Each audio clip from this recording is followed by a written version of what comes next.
Mike Hewitt is a qualified clinical music therapist at the Roehampton Institute, London in 1994. He has 30 years of experience as a clinical music therapist and a music therapy educator. He worked for National Health Service UK for 17 years, as well as with charities and social services. Over the years, Mike has worked a broad range of clinical populations, including learning disabilities, autism, mental health, dementia, children, teenagers with complex family backgrounds and mental health difficulties. Before joining Ashiva's team in 2023, Mike was previously a course tutor, external tutor, and assessor from 2009 to 2013, and for TMTT's postgraduate diploma in clinical music therapy, which is based in Delhi, India. During this time, he delivered various trainings, seminars, and workshops on clinical music therapy in India and Nepal for health professionals, parents, and students. Since returning from India, Mike's work has been focused on working in the UK's educational system in both mainstream and special school settings. Mike has a professional membership of the Association of Professional Music Therapists UK, a state registration with the Health Professions Council UK, and the Australian Music Therapy Association. As a professional musician, Mike composes, plays a saxophone, sings, and plays keyboard. He whistles and percussion in a local alternative Cornish rock band, and previously has sung in several chamber and festival choirs. His band has recorded several well-received albums with positive reviews in the national press. Thank you so much, Mike. You can start your talk now. Brilliant. Good. Well, it's good afternoon, I think, for you lot now. It's very early here. First, before I start, the photo that you see before you, I love of the mother and baby's interactions, both in synchrony, in tune, totally in tune. Clinical music therapy in the West is about sharing music making with others to form deep therapeutic relationships, which I'll be speaking more about, and how specific music techniques and music itself can reach people when words fail. So anyway, we're going to talk about interacting music making for well-being within the Western psychological framework. So you've heard my background now, so I don't really need to go on very much about that. But what we'll do is I'll give a brief history around Western clinical music therapy, then of the training psychological orientations that we undertake.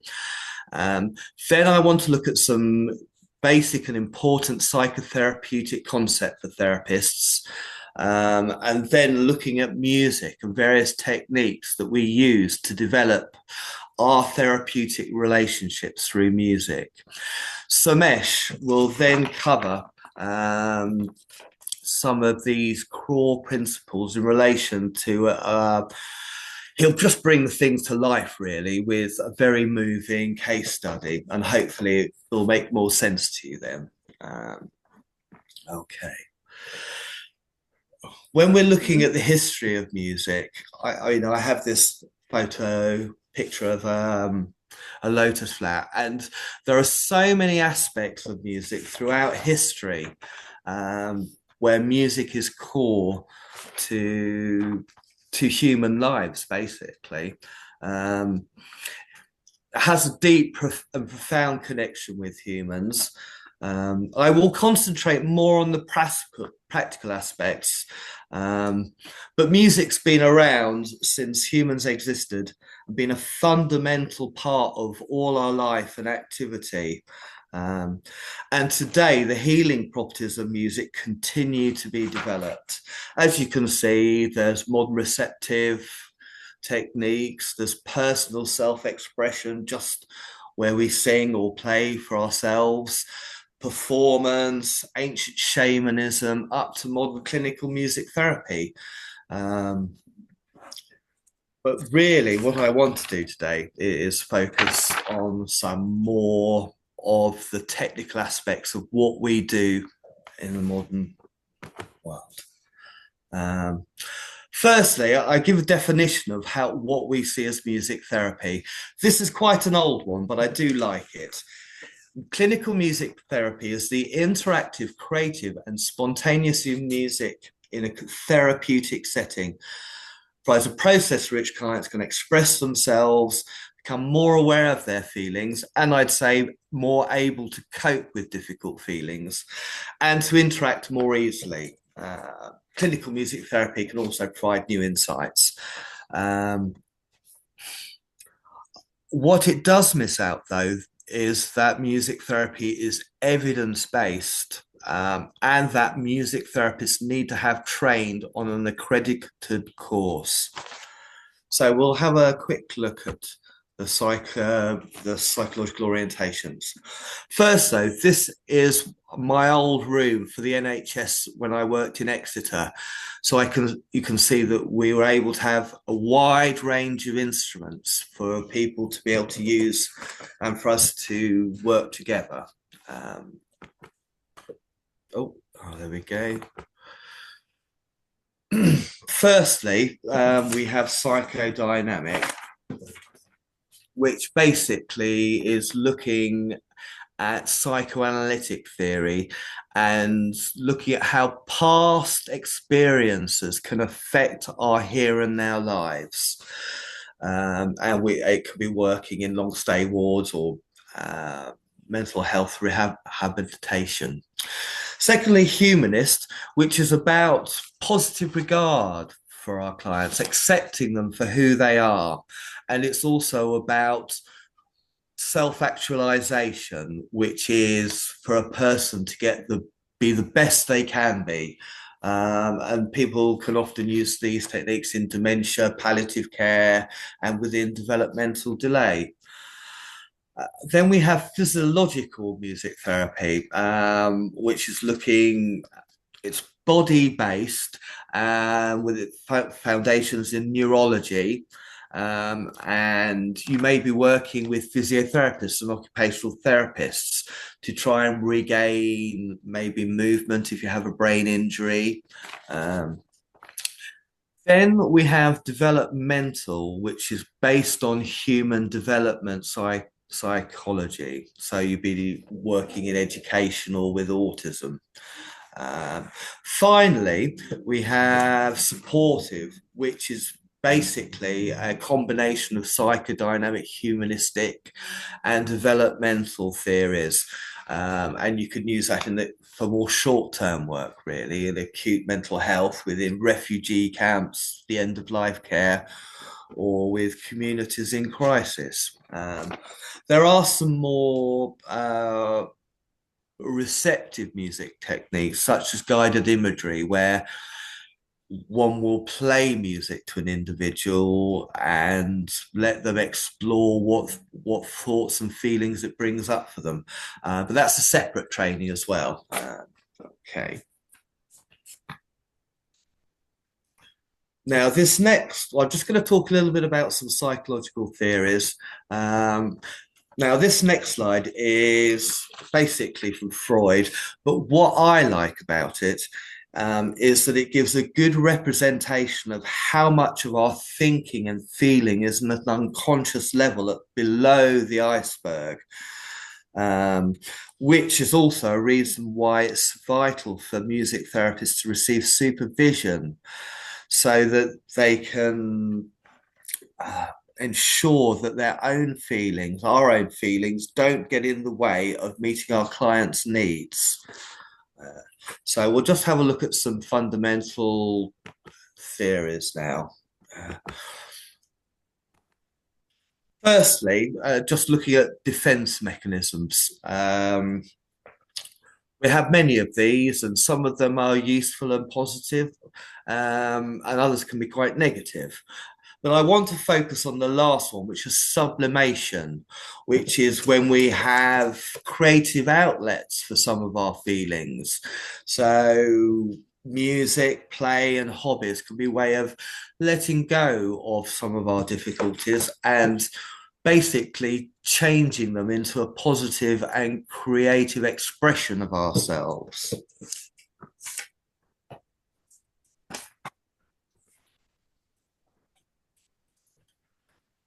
Vital to our working with other people are transference and countertransference, which are basically natural behaviors that we all have.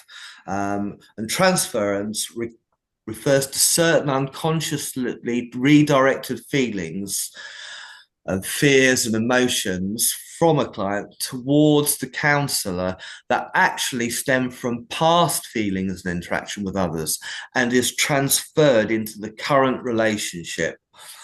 Countertransference then refers to how the therapist can project these experience values and identify with the client's experiences from their own past feelings and situations. Again, which is why one needs supervision to separate out some of our feelings. How does this work? Transference occurs in all of our relationships. The feelings are unconsciously projected, are real, and come from the center of one's being. For example, if one client may be very open to working with you, whereas another who has a similar background, similar motivations, but may be very confrontational resistance. And this can be very much to do with their past rather than the present situation, which means that one mustn't take a client's feelings personally because they might not be about us. Right, the next very important part of what we do is Bion in 16 describes the important presence of a psychic container in the development of a child. Usually the parents or caregivers, they can absorb the various stimuli, feelings spilling over from the baby, hold them, digest them, make sense of them, and kind of feed them back to the baby in a safe way. Now, the specific contribution of music therapy, as opposed to verbal therapies, lies in the fact that patients can express their chaotic experiences, and the therapist can, because of the specific medium of music, allow them to do so. The therapist can surround the chaos like a musical skin and hold it together. For an example of this would be if I worked with many very angry people, who usually their anger would be very destructive and scary for them and for all those supporting them. However, I can play music with that anger and we can make something whole and positive with it. And the person can cope better with these destructive feelings, and which can help them in everyday life and those around them.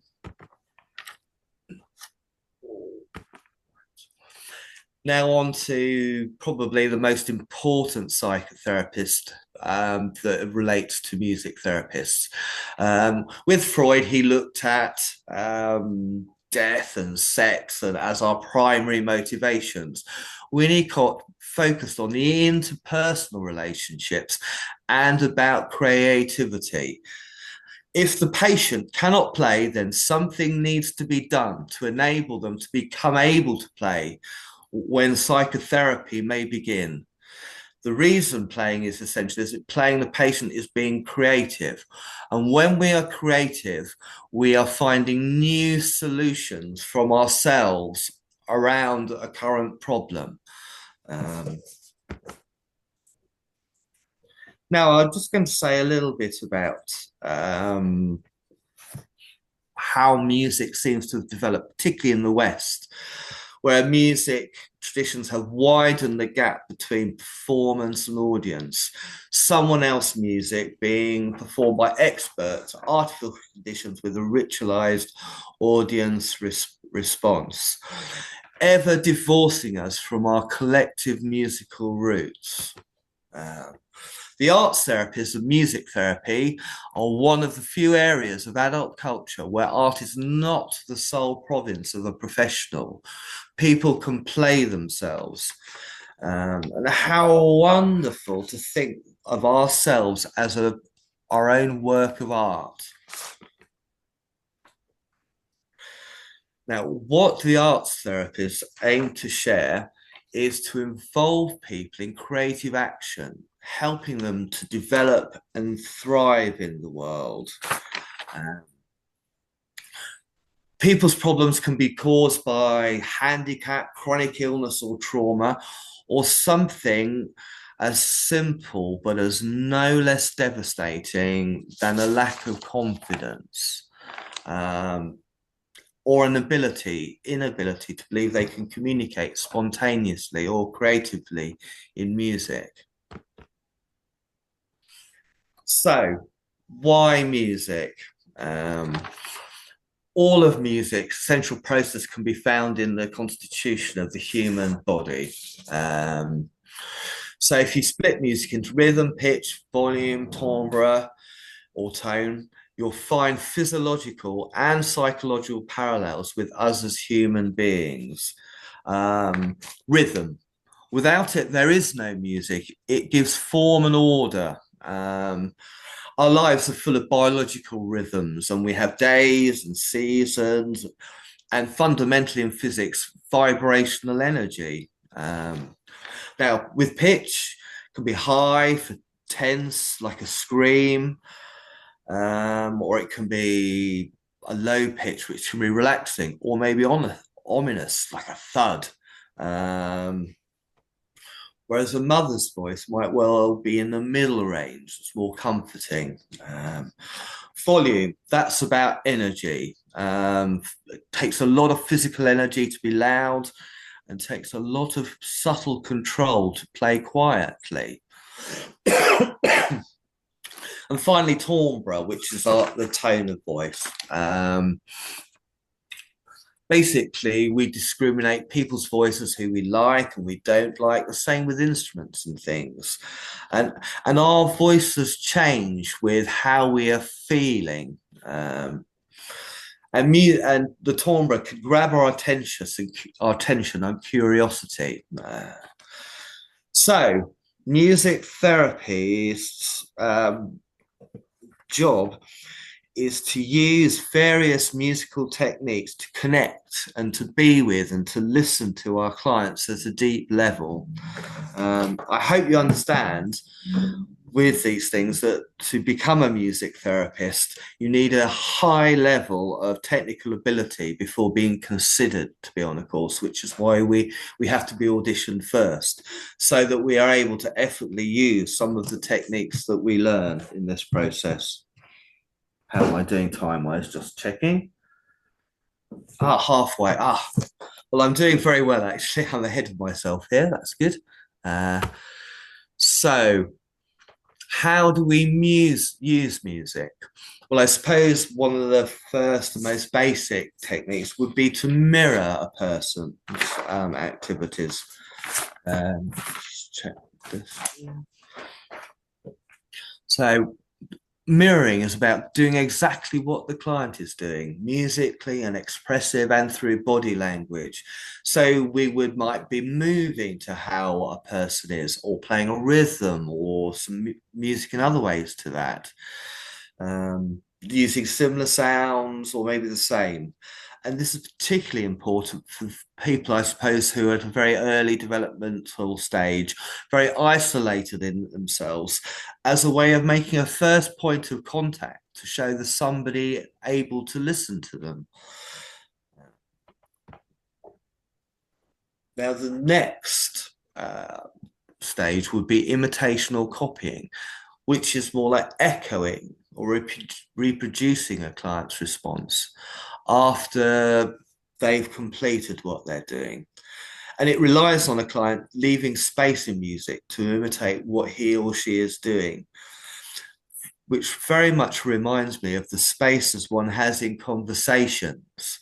You will always have this flow between one person speaking and another.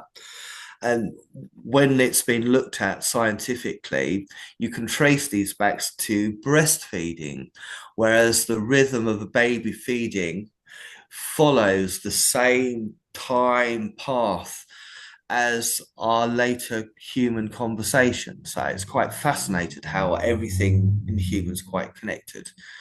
Um, this turn taking, imitating, helps clients to be aware that you're musically echoing and confirming what they have done. More than that, though, actually, it allows some people to be able to lead and conduct sessions. And for some of the people I work with, it's very rare for them to be in charge of anything in their lives. So it's quite a profound experience sometimes, just such a simple technique. Next technique we have is matching, which again is a little bit further away from the person. Firstly, we started with exactly the same music and then an ebb and flow between. And matching is about improvising music that fits in with the client's style and playing. Same tempo, dynamics, texture, quality, and complexity of other musical elements. It's not identical music to the clients, but the same in style and quality. Therapist music fitting together with the clients, trying to match the same mood. Now, the next stage would be reflecting. And this is to reflect back the client's mood at the moment.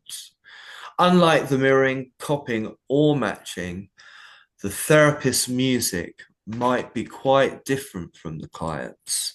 The congruence in mood and emotional expression is the important aspect, so that the clients and therapists are working together. They are separated musically, but still together emotionally. Well, this is my last slide, actually. I seem to have got whizzed through this. This is probably the most complex of the improvisations and the musical techniques. A person might be rushing around the room, unable to settle on anything till later in a session, and then they might just sit there feeling really quietly, and it seems very sad. And my role then may be to play something reflecting the mood in the room.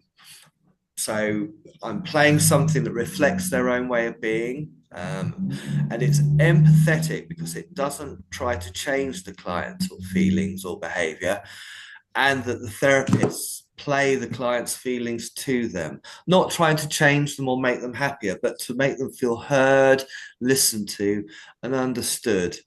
And in many ways, this is one of the most difficult things we have to do as a therapist, to be with an individual, to acknowledge some very difficult and very painful feelings. Right, how am I doing? Well, I've just about finished what I'm saying. I don't know if anyone has any questions about what I've said. And then we'll follow on, and Somesh will give a case study that will be showing basically these techniques in life. And I hope it will bring this music therapy techniques to life for you.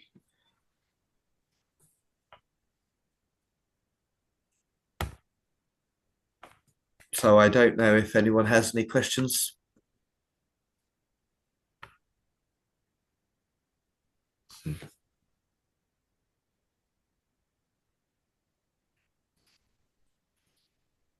Otherwise, I'll be able to pass straight on to Somesh for you.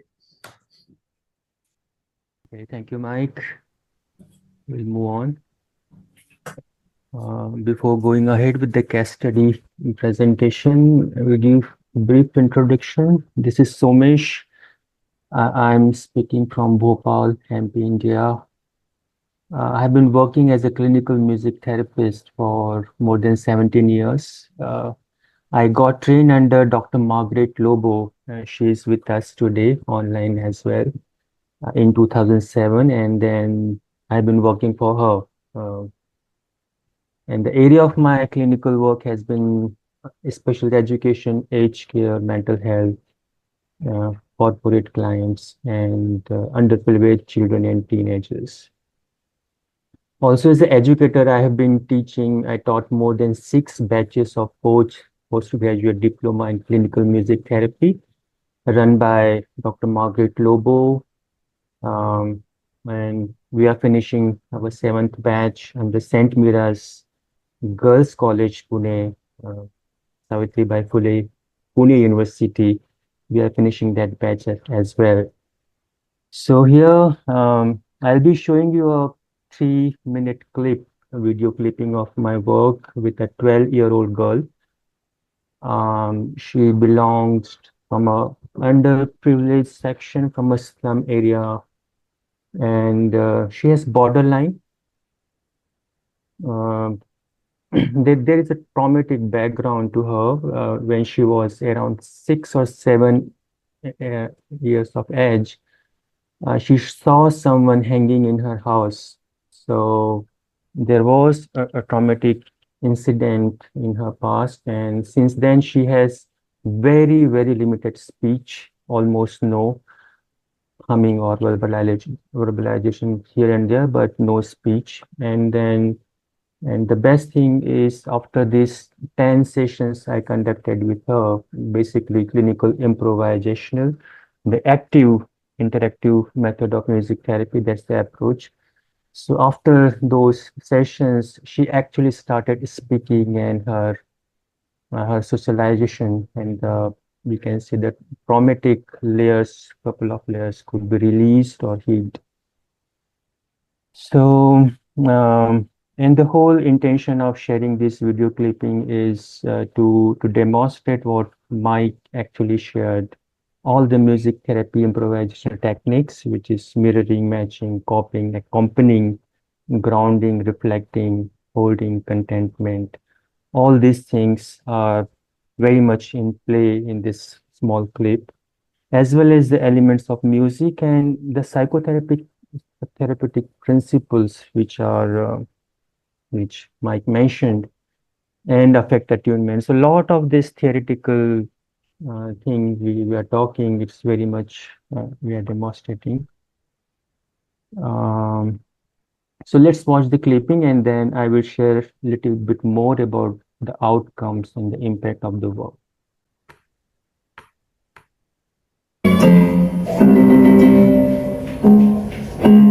Yes, audible.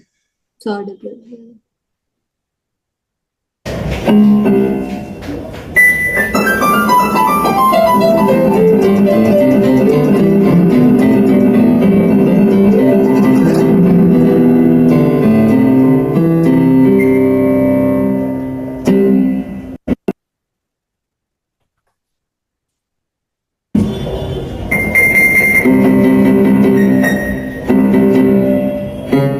It's working, but very quiet.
एक दो तीन चार Very good. एक दो तीन दो Oh. कैसे? एक Oh.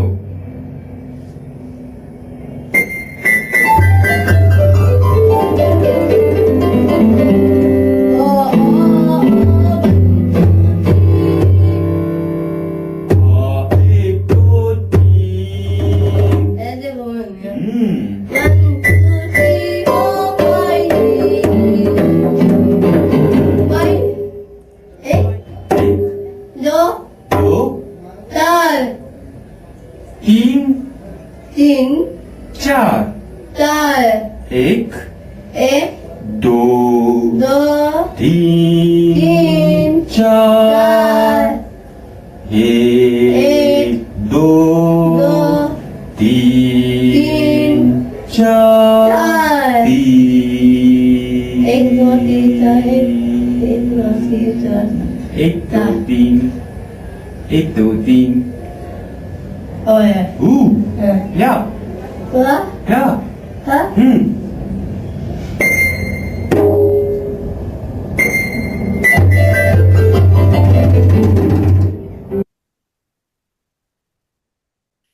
You're muted, Somesh.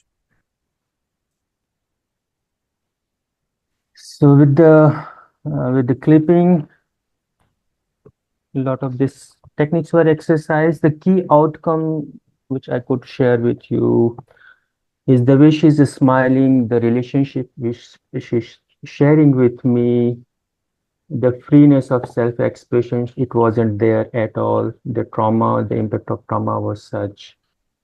And the beginning of verbalization and then speaking some words, and later she actually started speaking. All this actually happened through the process of clinical music therapy sessions. The sense of control she is demonstrating, it was one of the clinical goals.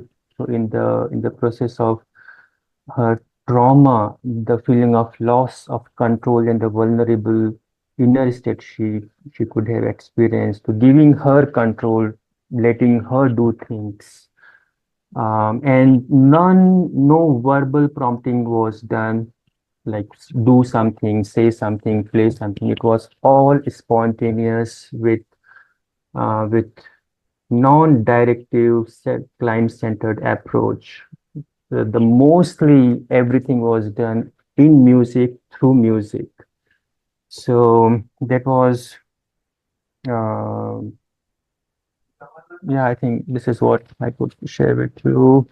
And that the natural outcome or natural benefit of this shared music making, the clinical improvisation, we say, the appreciation, sense of self esteem, acceptance of just who she is, acknowledging whatever she wants to play, whatever she wants to do in the field of music, in the energy of music, was done, providing a lot of emotional and psychological space and environment where she could express herself freely.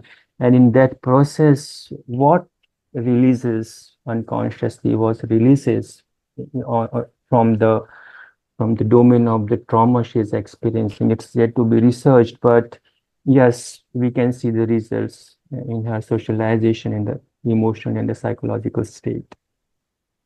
So I think this is it. I mean, if you have any questions, Mike and I will be happy to share our insights about that.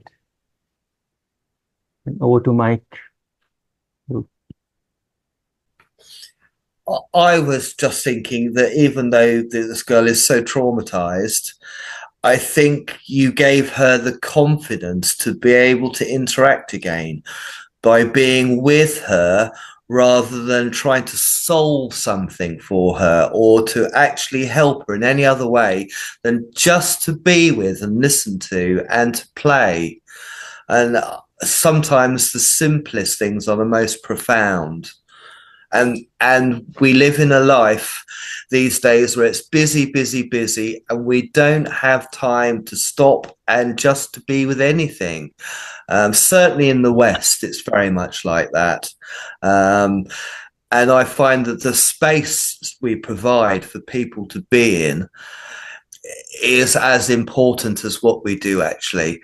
Sometimes it's our training, our own reflection, our own supervision.